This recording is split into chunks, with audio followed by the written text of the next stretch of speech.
Hi, എല്ലാവർക്കും മിച്ചിസ് കിച്ചൻ്റെ പുതിയൊരു വീഡിയോയിലേക്ക് സ്വാഗതം. അപ്പം എന്നും എന്താ ടിഫിൻ കൊടുത്തു വിടുന്നത്? അപ്പം ഞാൻ ഇന്ന് ചിന്തിച്ച് ഞാനിതിൽ 1 കപ്പ് ഗോതമ്പൊടി എടുത്തിട്ട് 1/2 ടീസ്പൂൺ ബേക്കിംഗ് സോഡയും കൂടി ഇട്ട് അതൊന്ന് അരിച്ചെടുക്കുന്നുണ്ട്. അരിച്ചെടുത്തതിന് ശേഷം നമ്മൾ ഈ കേക്ക് ഉണ്ടാക്കത്തില്ലേ, അതേ സെയിമാണ് ഇതും ഉണ്ടാക്കുന്നത്. പക്ഷേ ഞാൻ ഇഡലിത്തട്ടിലാണ് ഉണ്ടാക്കുന്നത്.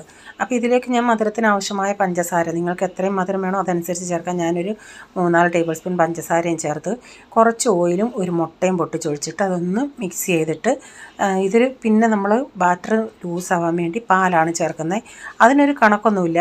ഞാൻ ഇച്ചിരി അത് നമുക്കൊരു ഇഡലി മാവിൻ്റെ പരുവത്തിൽ അതൊന്നാകത്തക്ക വിധത്തിൽ ഞാൻ പാല് ചേർത്തു. പിന്നെ ലാസ്റ്റിൽ ഞാൻ ഇച്ചിരി വാനില എസൻസും ചേർത്ത് ഒരു പിഞ്ച് ഉപ്പൂടെ ചേർത്തായിരുന്നേ. എന്നിട്ട് നമ്മളിങ്ങനെ ഇഡലിത്തട്ടിൻ്റെ അകത്ത് ഇങ്ങനെ ഇഡലി ബാറ്റർ ഒഴിക്കുന്ന പോലെ ഒഴിച്ചിട്ട് ഒരു 10-15 മിനിറ്റ് ഒന്ന് വേവിച്ചെടുക്കും. ഒരു 10 മിനിറ്റ് കഴിഞ്ഞ് നമ്മളിങ്ങനെ നൈഫും കൊണ്ടൊന്ന് കുത്തി നോക്കുമ്പോൾ അതിൽ വെള്ളമൊന്നും ഇല്ലെങ്കിൽ, ലിക്വിഡൊന്നും ഇല്ലെങ്കിൽ നമുക്ക് ഓഫാക്കിയിട്ടെടുക്കാം.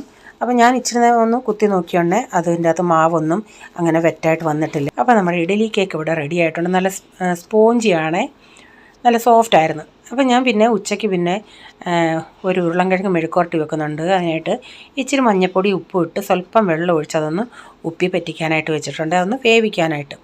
എന്നിട്ട് മീനുണ്ടായിരുന്നു, കുളയിലാണ്, അതൊന്ന് ക്ലീൻ ചെയ്തെടുക്കട്ടെ. അപ്പോൾ ഞാൻ ഇന്ന് തേങ്ങ അരച്ച മീൻകറി, ഇരുമ്പമ്പുളി ഉണ്ടായിരുന്നു. അപ്പോൾ ഇരുമ്പമ്പുളി ഇട്ട മീൻകറിയാണ് ഉണ്ടാക്കുന്നത്. അപ്പോൾ ഞാൻ വേറെ പുളി ഇടാത്തത് കൊണ്ട് ഇവിടെ ഒത്തിരി ഇരുമ്പമ്പുളി ഇങ്ങനെ കിടക്കുന്നത് ഈ പിള്ളേർക്ക് ഇഷ്ടമല്ലാത്തത് കൊണ്ട് ഞാൻ പുളിക്ക് ആവശ്യമായ കുറച്ച് ഇതിലിടുന്നുണ്ട്. കുറച്ച് ഞാൻ ഈ അരപ്പിൻ്റെ അകത്തൊന്ന് അരച്ചിട്ടുണ്ട്. തേങ്ങ, മല്ലിപ്പൊടി, മുളക് പൊടി, മഞ്ഞൾപ്പൊടി, ഉലുവാപ്പൊടി, കുറച്ച് ഇരുമ്പമ്പുളി, ഇതെല്ലാം കൂടെ ഒന്ന് അരച്ച് ചേർത്തിട്ട് കുറച്ച് ഇരുമ്പമ്പുളി ഇതിലിട്ട് പച്ചമുളകും കീറി ഇട്ടിട്ടുണ്ട്. എന്നിട്ട് ആവശ്യത്തിനുള്ള ഉപ്പും വെള്ളവും ഒഴിച്ചതൊന്ന് കലക്കിയൊന്ന് അടപ്പത്ത് വെക്കട്ടെ. അപ്പോൾ കുറച്ചെടുത്ത് ഞാൻ വറക്കാനായിട്ടൂടെ മസാല പുരട്ടി ഒന്ന് വെക്കുന്നുണ്ട്. മീൻകറി ഇവിടെ വറ്റി വന്നിട്ടുണ്ട്. ഞാൻ ഒരു ഇച്ചിരി ചാറായിട്ടാണ് എടുത്തേക്കുന്നത്. അപ്പോൾ ഇനി ലാസ്റ്റിൽ ഇതിൽ കടുകൂടെ വറുത്ത് ചേർക്കാം. അപ്പോൾ ഞാൻ ഇനിയും ചെയ്യുന്നത് ഇരുമ്പമ്പുളി അച്ചാറിടുവാണ്. അപ്പോൾ ഞാനിവിടെ ചട്ടി വെച്ച് ഓയിലൊഴിച്ച് ഇതിലേക്ക് കടുക് ഇട്ടിട്ടുണ്ട്.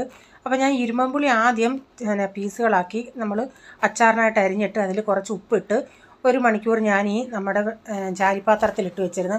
അപ്പോൾ അതിൽ നിന്ന് വെള്ളം ഇങ്ങനെ ഊറി വരുമല്ലേ, ആ വെള്ളം ഞാൻ അച്ചാറിന് ഉപയോഗിക്കാൻ എടുക്കത്തില്ല, അതങ്ങ് കളയുക ചെയ്യും. കടുക് പൊട്ടി വന്നാൽ കറിവേപ്പില ഇട്ട് ഇഞ്ചി വെളുത്തുള്ളി ഒന്ന് വഴന്ന് വന്നിട്ടുണ്ടെങ്കിൽ ഇതിലേക്ക് 1 ടീസ്പൂൺ മഞ്ഞൾപ്പൊടി, 6 ടേബിൾ സ്പൂൺ കാശ്മീരി മുളക് പൊടി, 1/2 ടീസ്പൂൺ ഉലുവാപ്പൊടി, കുറച്ച് കായപ്പൊടി, ഇതെല്ലാം ഇട്ട് ആ മുളക് പൊടിയുടെ പച്ചമണം പോയെണ്ണ ഞാനിതിലേക്ക് പുളി ഇട്ട് കൊടുത്തിട്ടുണ്ട്. എന്നിട്ട് കുറച്ച് പഞ്ചസാര ചേർത്ത് ആവശ്യത്തിനുള്ള ഉപ്പൊക്കെ ചേർത്തിട്ടുണ്ട്. ഒട്ടും വിനാഗിരി ചേർത്തിട്ടില്ല.